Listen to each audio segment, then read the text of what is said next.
தருமம் வெளியேறலாம்.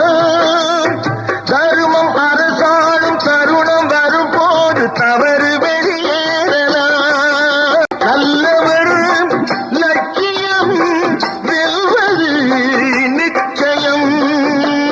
அண்ணா அன்று சொன்னார் என்றும் அதுதான் சத்தியம். அண்ணா அன்று சொன்னார் என்றும் அதுதான் சத்தியம்.